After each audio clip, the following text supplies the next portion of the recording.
Assalamu alaikum, students. In the last class, we discussed marketing research in detail, and today we are going to focus on conducting and analyzing marketing research. First of all, data is collected through by various means. It could be primary data and it could be secondary data. Secondary data is that data that is already published in the magazines or on the internet or on different blogs, different websites, right? It in the newspapers, like whatever is published in the newspapers might be recent information or information from a few weeks back, right?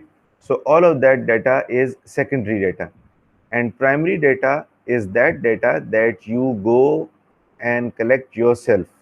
Either you post a questionnaire on the web, or you conduct a poll on Facebook or on Instagram, right?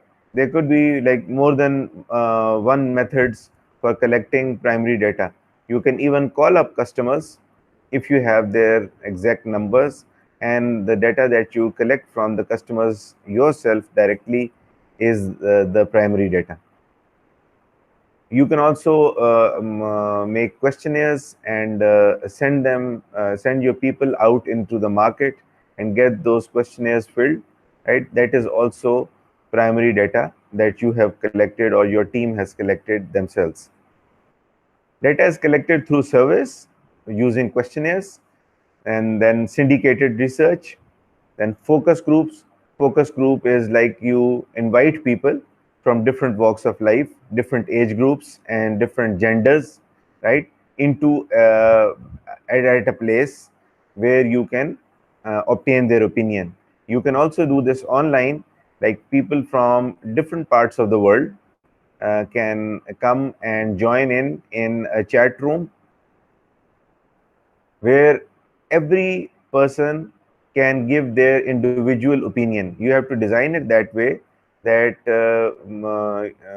every person in that chat room or at that meeting place, you can also use Meetup, right? Cannot listen to the opinion of the other person.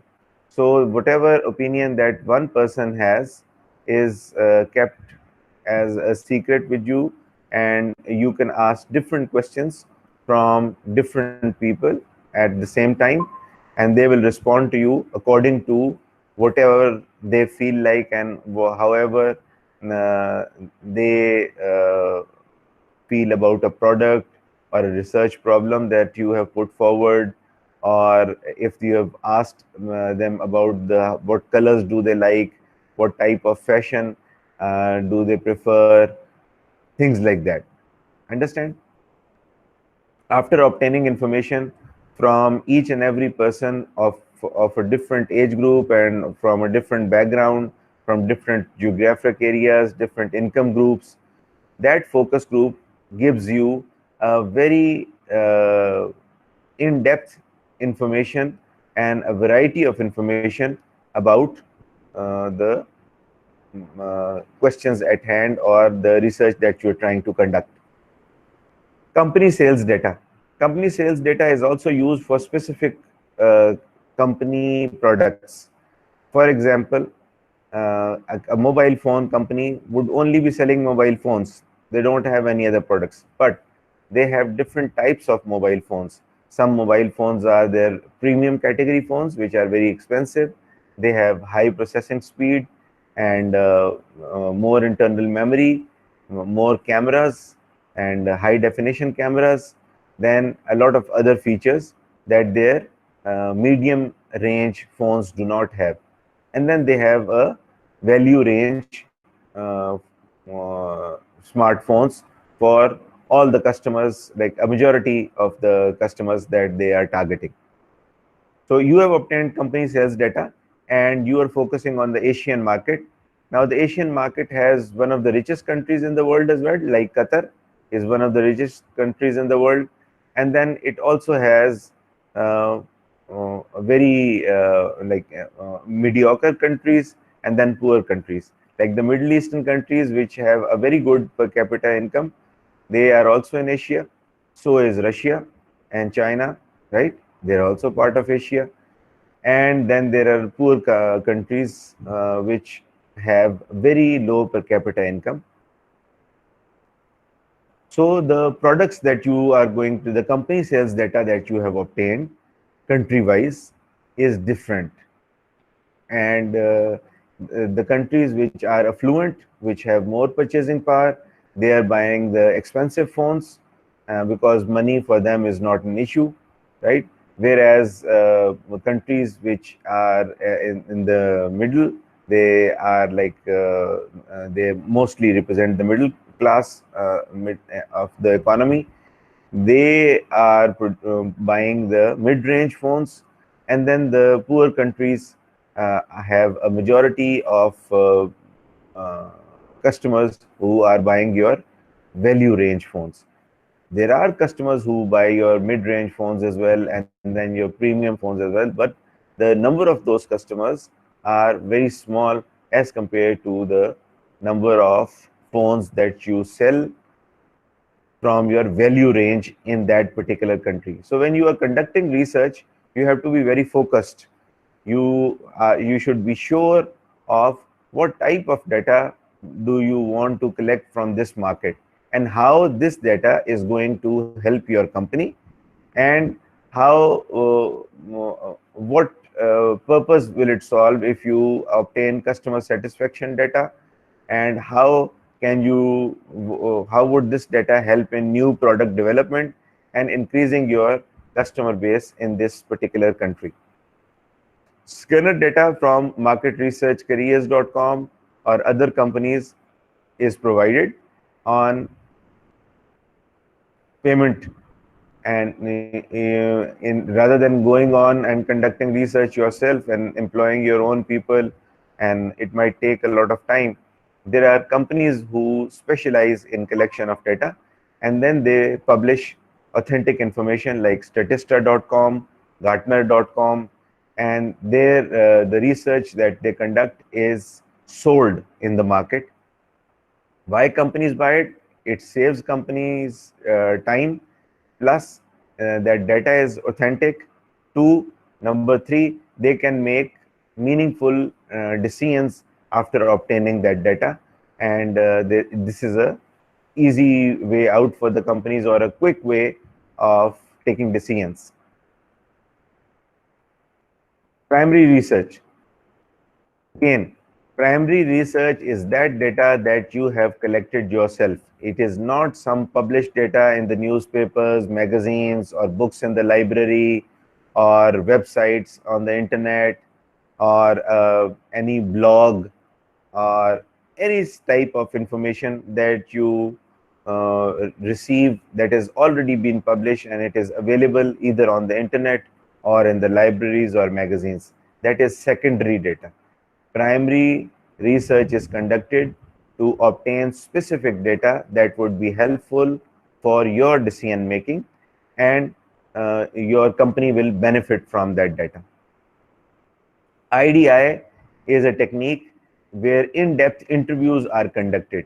If your problem is research problem is very specific, you can even select a sample as small as 25 people, that you have to go from organization to organization, conduct interviews of the employees in a specific bank about their job satisfaction, whether they are satisfied with their job or not, what type of changes would they like in their job, how it would motivate them, and how it would increase their performance at work, right? Similarly, you can ask specific in-depth interviews you can have in-depth interviews from customers who are visiting that bank, and you would like to know that how the customer feels about the services provided by the bank, what type of new improvements does the customer want, how does these customer compare this bank with other banks that they have been to, or they have been doing business with, or they've heard from their friends and family members or colleagues about, right? So all this information since it is specific information about one organization, about a few points that need to be cleared. If it's just a customer satisfaction survey, then you are just focusing on customer satisfaction. You are not asking customers about the financial products that the bank is offering, or how do they compare these financial products with the other financial products being offered by other banks, because that is a separate topic. You are just asking the customers whether you are satisfied by the services provided by this bank or not, and how do you compare this bank with other banks. What is your opinion? What improvements would you like this bank to make, so that you keep on doing business with this bank, or you keep on having your account with this bank, right? Primary research steps. First of all, you have to identify the research problem. The research problem is that we have to find out that why customers are closing accounts in our bank and going to some other bank. This is a big problem. Why? Because when customers close their accounts, they take all their money away. And when they're taking all their money away, then all the business activity that they used to do through your bank, processing loans, opening letters of credit, uh, sending shipments abroad, receiving money from their customers who they sold products to, then paying their suppliers, and all sorts of business transactions, paying their employees' salaries, and different uh, economic or financial transactions were conducted by customers who were your bank account holders. But now those account holders are leaving you, and this is a research problem. Understand? Right. You can, with the help of internet, you can conduct a nationwide survey for a specific bank, that why are people happy with Bank Al Falah, and what are the irritants that cause people to that have caused people to leave Bank Al Falah and go to another bank. So people would come out clean with you. If you are involving them in a survey, you might be giving them some sort of incentives, or entering them into a lucky draw, or just paying them upfront, or giving them a coupon, so that they can use that coupon to buy a Dunkin' Donut. Like if they buy one Dunkin' Donut, they'll get another one free, right? Something of that sort.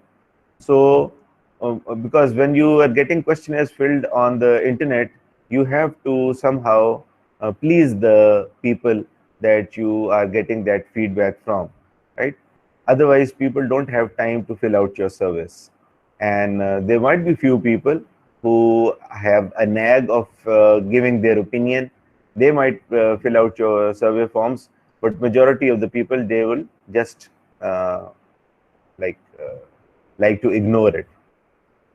Then once you've identified your research problem, then you make a research plan, that how are you going to go about it. Whether you just want to conduct interviews with the people who are in Lahore only, or you would like to conduct a survey throughout Pakistan, and it should be a set of questionnaires. Like you just want to ask 10 questionnaires on customer satisfaction, and that's about it. And you don't want to conduct in-depth interviews, because for conducting an in-depth interview, you have to contact a person and obtain a time where you can ask questions and they can answer, right? And that becomes quite difficult at times, because people have other things to do in life as well. So you would very few people would agree to giving you a lot of time and answering all sorts of questions that you might have. Data collection. Then how are you going to collect this data? Usually what people do is that they make out these forms are so elaborate that they request the customers to choose from the options that they have, that they particularly want answers. Like if you are happy, they want to know whether you are just happy, very happy, or overwhelmed. So they will give you all the three choices, because The choice that you take are associated with the number of points they are going to assign that answer. If you are overwhelmed, they are going to assign 5 points that the customer is very happy at with the service that is being provided by the bank staff. Understand? And all of these points will then accumulate. So data collection is easy because the customer is answering all the questions and specific questions, and you have tagged them with numbers. Those numbers would then translate into would quantify the response, that whether this person was just happy, very happy, only satisfied, or overwhelmed, right? Or he was not satisfied at all, so he would choose that, no, I'm not satisfied, right? That in that case, you will assign a 0 mark to the to that response, or just 1 mark, right? One, usually for ease of calculation and for data processing, we assign 1 mark, because the bank staff must have provided some service to that gentleman, right? So you cannot give that point a 0. So you just say, okay, the service provided was very low, so we are just assigning 1 point, right? Distribution of findings. Then you, yes, you have a question? Importance of data. What is the importance of data? Data translates into information, then leads to knowledge, because since once you have information, then you are able to convert that information into meaningful information, that is knowledge for you. And based on this knowledge, then you are able to take decisions that are helpful for the progress of your company. Research shows that 31% of marketers, they would like to collect web data daily, and 74% of the US marketers collect customers' demographic data.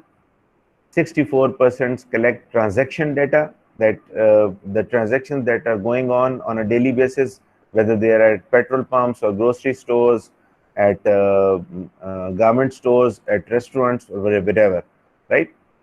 Demographic data is that data which is concerned with the gender, income group, right, and age groups. So all of or races, like people living in different parts of the world or different parts of a country, they might belong to a different culture altogether. So when you are conducting research, you would like to know that how many of the African Americans like this product, how many of the Pashto people like this product, how many of the Sindhi people like this product, and how what quantity of Saraiki people are interested in our products, and so on.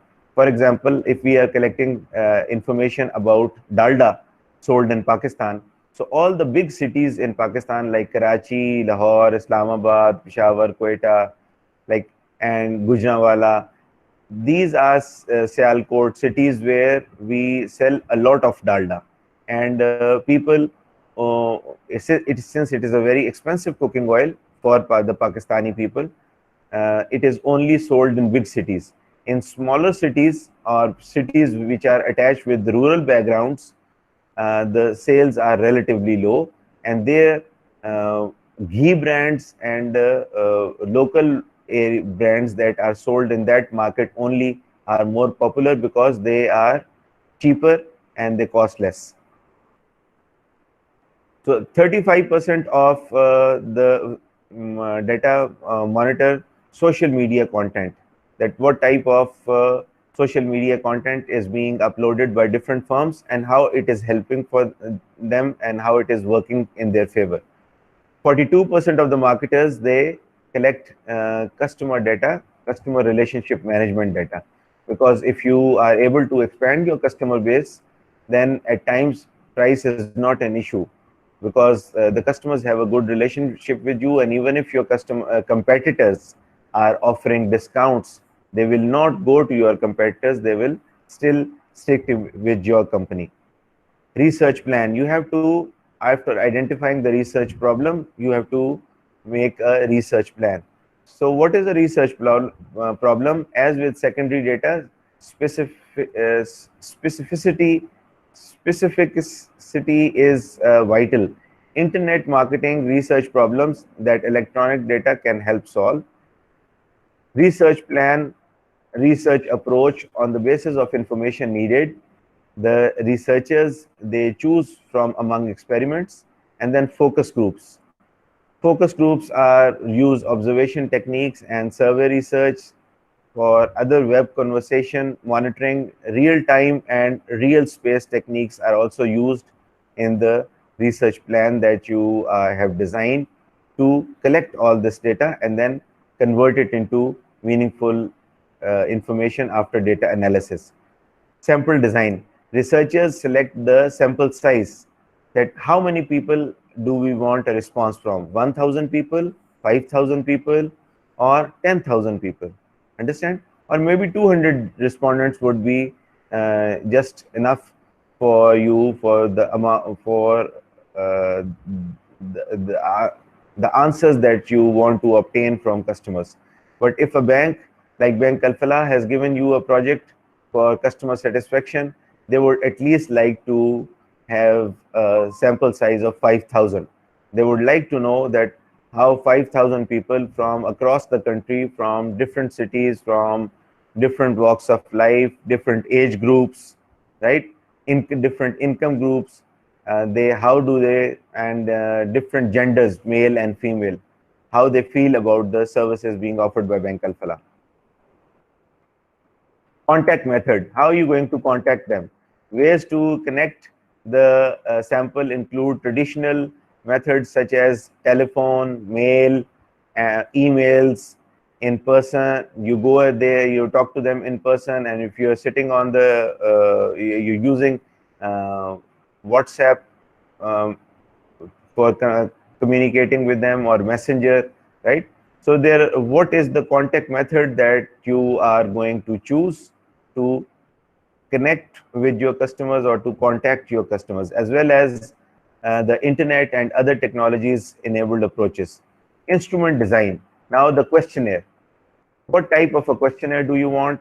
Would you like to ask 5 questions at one time or 20 questions at one time, right? Because if you make a very lengthy questionnaire, people are not interested in answering all sorts of questions that you might have. So it's usually advisable to have a small questionnaire filled out by these customers in piecemeal. Like you get 5 questions answered by this person, and then you move on to section number 2. If that person has an urgent telephone call or they might have to go somewhere, they can continue with the survey later on, since they have this facility that on the internet you can answer the question at any time of the day whenever you feel like. So you will give your respondent an option that please answer these 5 questions, and then click the submit button. We have another set of 5 questions that you might be able to answer right away, or after a few hours, whenever you have time. And thank you very much for the your precious time that you're sharing with us, and the valuable information and your point of view that you have shared with us. Marketing information system. When you're obtaining all this data from all 5,000 customers, it is very hard to tabulate that data. So you have to have a marketing information system in place where you are collecting all this information. Electronic marketing information system is the process by which marketers manage knowledge, and the MIS is a system of assessing information needs, gathering information, analyzing it, and disseminating it to marketing decision makers, right? So since you have assigned numbers to all the responses that the customers are giving, and then you have segregated different questions for different categories of information that you are obtaining from the customer. Each information would go into that separate category, and it would be tabulated there, and then you can easily tell your the marketers at Bank Alfala who had given you this assignment and they're paying you for it, right? that out of the 5,000 respondents that we contacted, so many customers are happy with your service. How happy? You give them that data, that 25% are very happy, 10% are overwhelmed, then there are like another 30% who say that your service is good. Like that means you assign that 3 marks. It is neither like 5 marks nor 1 mark. Your service is good. 3, it is they're satisfied and they would not leave your bank to go to another bank. But if the bank is interested in knowing the answers of the respondents who are not satisfied or who are thinking about uh, moving on to another bank, right? So when marketing managers, they require data to solve problems, the next step is to gather data from internal sources, secondary sources, and conducting primary research. Since we are focusing on primary research, so all this data that is coming in will go into the primary research section. Then we'll have a secondary research data as well, but that would be kept separately. And the analysis, when we are doing analysis, the data collected on from secondary research should not have an impact on the data that you have collected through primary research, because primary research takes time, it costs you money, and but that information is very useful because you are asking very specific, pertinent questions that you really want your customers to answer. Data mining. Data mining is the search of information hidden in large databases. In now this is the part where you are getting information from all of different secondary sources, the previous research surveys that have been conducted all over the world on customer service by different banks.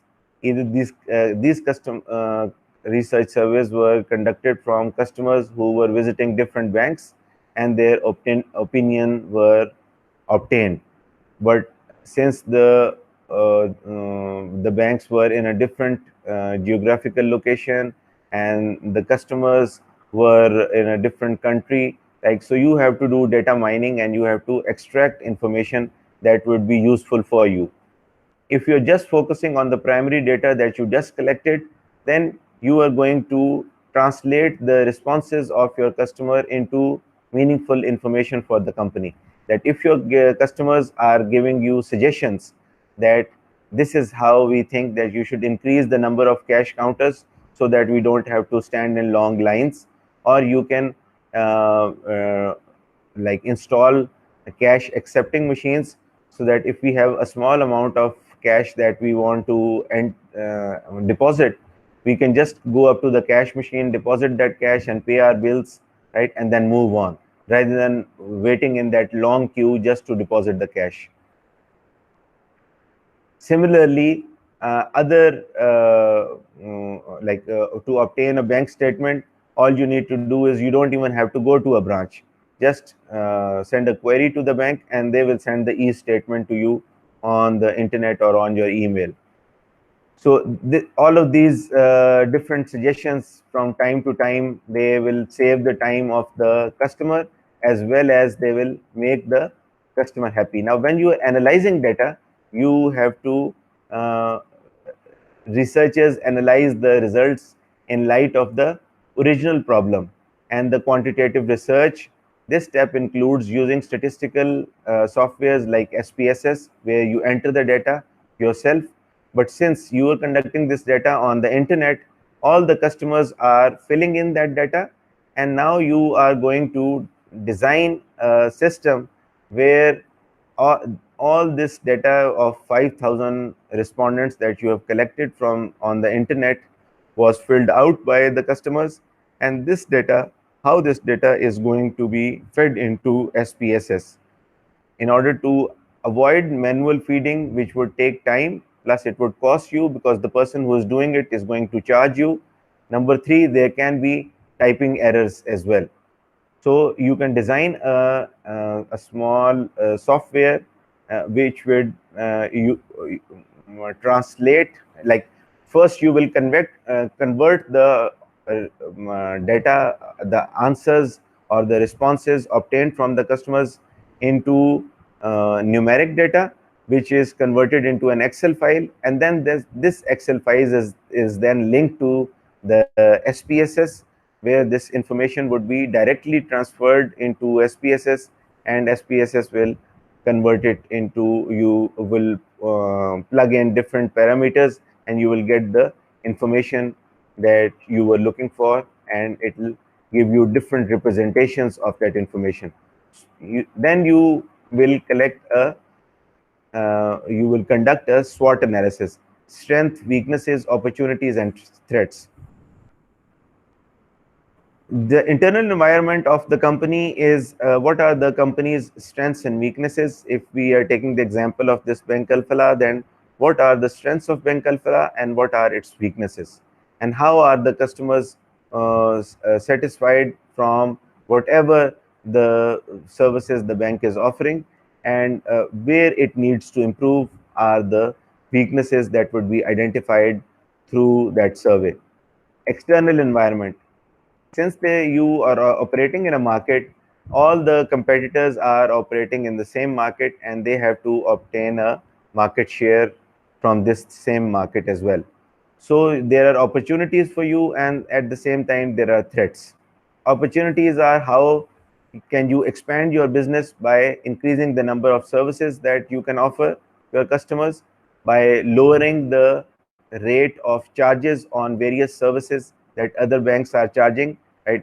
Your ATM card is free, whereas the other bank is charging 1000 rupees for an ATM card, or 800 rupees. Understand? So these are very small things, but they are tripping points when a customer is making a decision whether I should go to Bank Alfala or other banks, Bank B or Bank C, right? If they see that, okay, I'm going to get a free e-statement, I'm going to get free SMS messages, free ATM card, free checkbook, so this is the best bank that I should go to, right? And even if I have to take loans, they will give me a very reasonable charge, a reasonable markup, whereas other banks are charging a lot of markup as compared to what Bank Alfala is offering. So you can convert it into an opportunity for you by studying the external environment and seeing that what are your competitors doing. So if you can give a better package deal to your customers, they will shift from their current service provider to you. The same happens in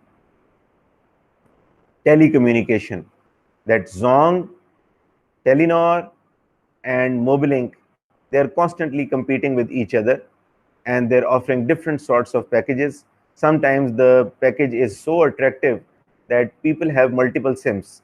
If a person has a Telenor SIM, and at the same time they have a Jazz mobile number as well, so if you give a very attractive student package, the student will shift to his Jazz SIM, and for 1 month, your sales are gone.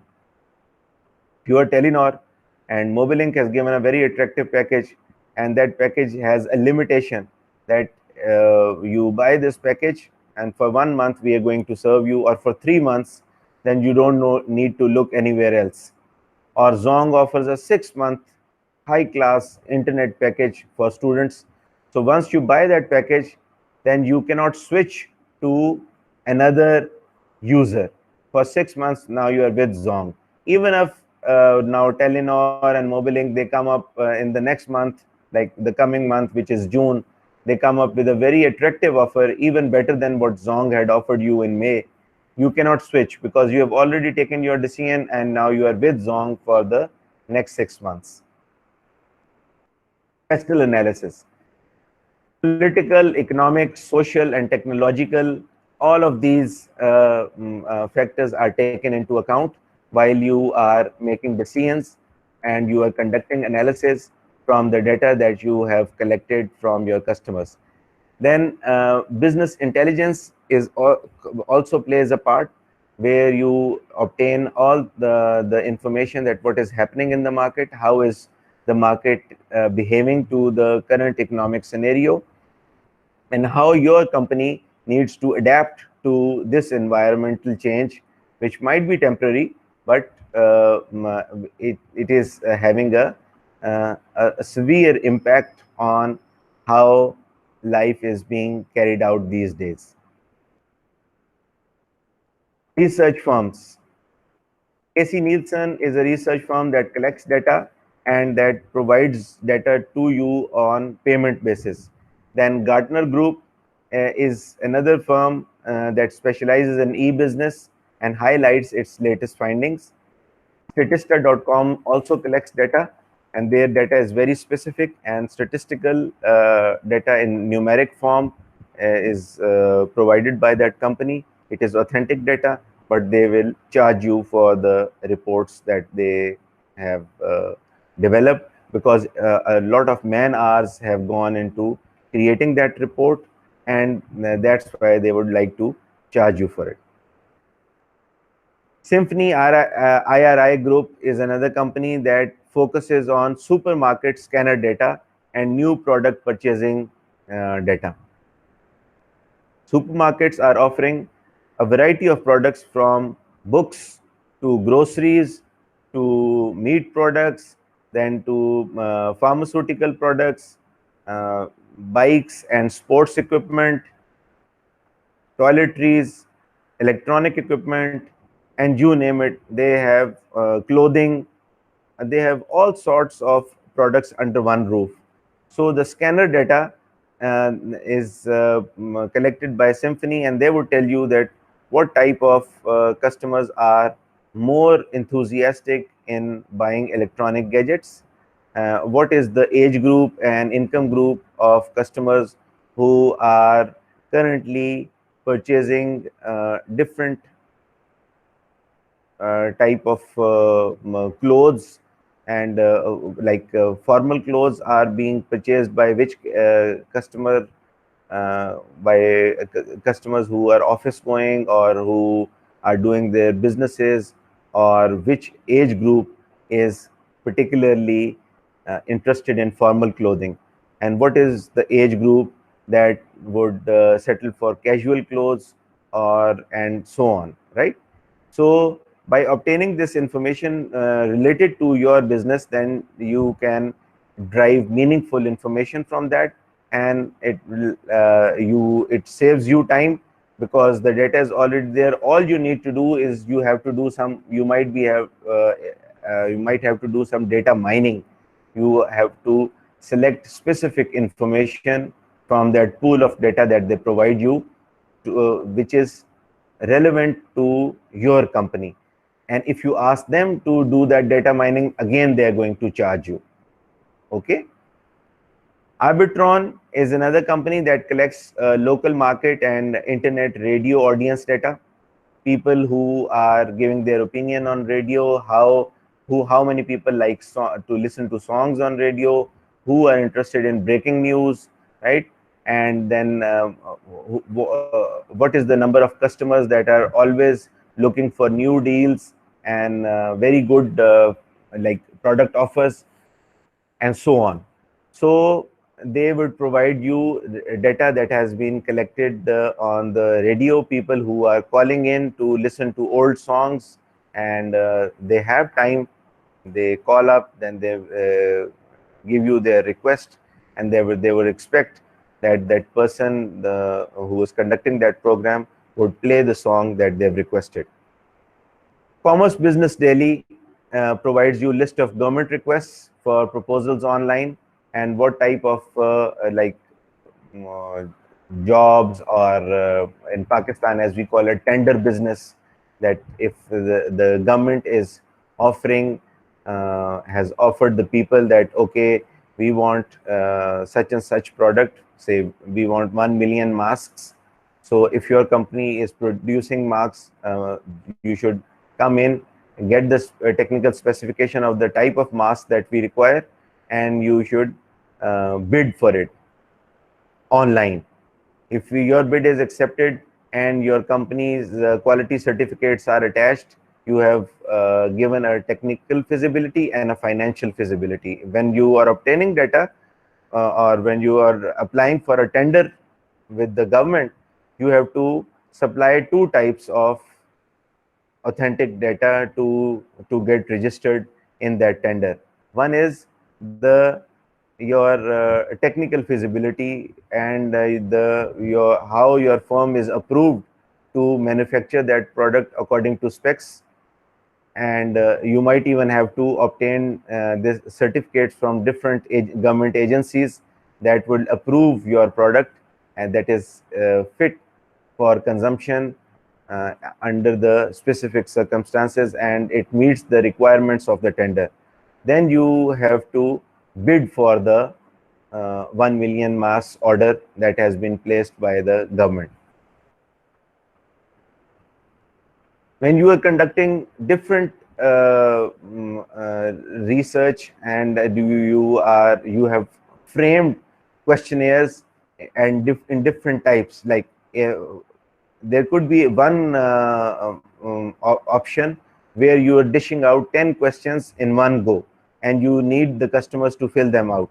Then there's another option where you've broken down those 10 questions into like 5 questions. Then there is another option where you've broken it down into 4 questions, 3 questions, and then another 3 questions. And when the customer answers 4 questions, he or she can just press the submit button, and they can go on to do their own work, whatever they were doing.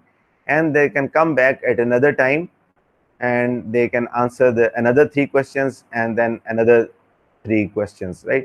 So it gives this respondent flexibility, right? Now, this is my opinion. When you are doing A/B testing, you would find out for yourself that whether the option A was generated more responses. How many people from all over Pakistan responded on option A when you asked the 10 questions in one go, and then how many people responded to the 5 questions when you asked questions in two categories, like 5 questions at one time and then 5 questions at another time, and who were more favorable to the third option that you provided. So that's how you learn that the behavior of a specific market, that if you have to conduct another survey, how you should go about it. What people do on Facebook is that they just present one question at one time and they conduct a poll. They give you just 3 options or 4 options and they just ask you one question. So it's very easy to answer one question. And they've seen that the number of responses go up into hundreds of thousands and sometimes in millions, right? Because people say, okay, this is just one question and I would like to give my opinion, and people are very happy in giving their opinion, especially when they're on Facebook, because they have already allocated that time for their casual interaction with other human beings. Okay. Advantages. What are the advantages of conducting research online? Online research is fast and it's inexpensive. It doesn't cost you much money, and the data that you collect can easily be translated into meaningful information. There is less chances of errors. Respondents are diverse, like the people might be responding from all over the world. Once you have put that poll on the internet, then there might be Pakistanis living abroad in 70 other countries who would be responding on that poll, right? Large groups of internet users worldwide to small specialized niches, reduce researcher data entry errors because of respondents data entry. The respondents are entering the data, so there are very few chances of data errors. Sometimes there are no chances of data errors. If the respondent has selected a wrong response, that is something else. But whatever response the customer is giving, you are just tabulating that response. So there are zero chances of errors. Honest responses to sensitive questions. People cannot answer. If you're talking to somebody on the phone, or you are conducting a one-on-one interview, sitting with that person, people would try and avoid answering sensitive questions. But when they're on the internet, they're not looking at your face, and they don't know how you would feel about what the answer they're giving. So they will just come out with their honest opinion, whether you like it or not, because they're not looking at your facial expressions, and that human factor of feeling for the other person, that, oh, this person might feel bad if I say this, so I should sugarcoat it and just go around it, and give a very soft answer that might not irritate this person. But when you are sitting on the internet, you can give any answer that you feel like, and which is your honest opinion about that particular question asked. Less interviewer bias, because when an interviewer is asking a question, he or she might not be asking the same question 1000 times. They would use different set of words, their choice of words would change, and when the different words are used, they have different connotative meanings, so the response would be different. So there is interviewer bias at times. Sometimes males and females, when they are interacting with the total strangers, they are not comfortable answering questions, and they would just like walk away. If you are in a shopping mall and you're trying to get a questionnaire filled, they would say, I don't know you, who you are, right? And I don't have time to stand here in a shopping mall and answer all your 10 questions, right? So just leave me alone, stop bugging me. Same is the case with, if you say, okay, you just keep answering these questions. If you finally find a respondent and who agrees to answer your questions, and I will fill out the form with in for you. So that person is answering you, giving you a response in Urdu about the questions that you are answering, obtaining answers for, and you might go on taking if that person has just said that, yes, I am satisfied, and you have ticked very satisfied, so interviewer bias is incorporated. That person just said that he is satisfied, and since you want this survey to look good, and you want your company to be to feel very satisfied, that the customers are very happy about the services that we are giving them, so the person who is interviewing, he exercises his interviewer bias. Whereas on an internet survey, you are getting accurate response from the customer, because the customer doesn't know you, they're not seeing you, they are not being sympathetic to you, that if they say bad things on your face about your company, you might feel bad. So they're just coming out with the responses that are exact, and that is just what they want to say, and that is what we want to know if we want our company to improve. Okay, anyone can answer at any time. There is no time bound on the internet. You can answer that question at 2 in the night, or just before sari or after the sari, and you can answer it during daytime whenever you have some time. So flexibility, the respondent has lot of flexibility, and you tend to obtain more responses on the internet just because of this time flexibility that is there. Easy tabulation of electronic data. Disadvantages. Disadvantages as simple selection, generalizability, right, and measurement validity, self-selection bias, respondent authenticity uncertain.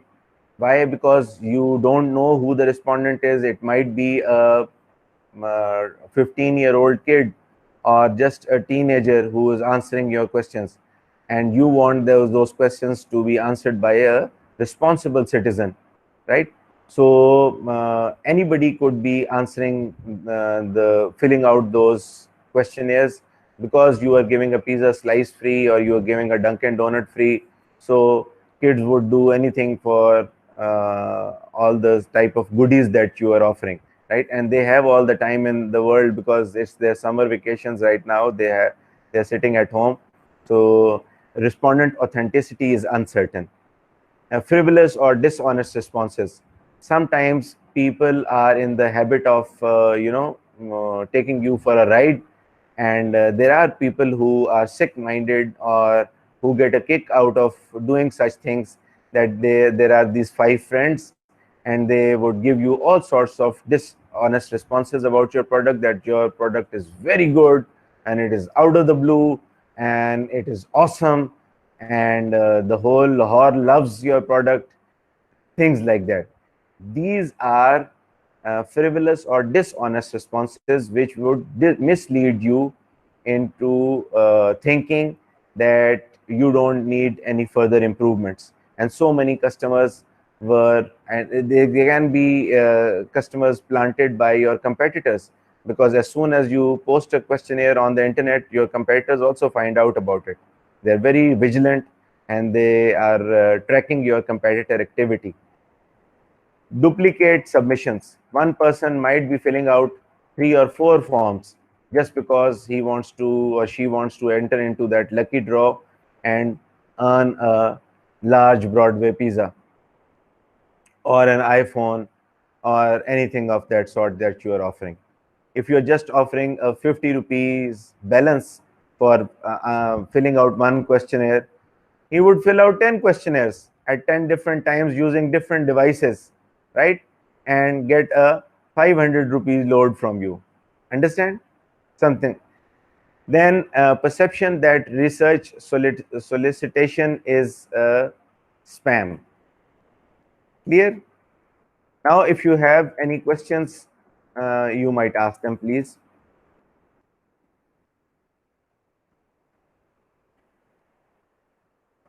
So we've discussed SWOT analysis, pest analysis, all of the different research firms that can provide you data, how A/B testing is going to help you, different forms of different types of questionnaires that you have developed for responses, how what is working for you, what is giving you best responses, and you would use that technique in future as well, so that uh, you have a diverse number of customers answering your questionnaires, and you have a huge respondent base, so that it is easy for you to decide how one country feels about the banking services of your bank. Research plan and how you design a questionnaire. First, you identify the research problem, that what is it that you want to obtain a response from the customers, what is your exact research problem. Then you make a research plan, then you collect data, then you decide what type of mode of communication that you are going to adopt, how are you going to collect that data, what are the different tools that you are going to use, and then data analysis, whether you are going to involve some softwares in data analysis, or whether that data analysis would be done by your people, right? Then distribution of findings, how are you going to pass on that information to the relevant people who would find it useful.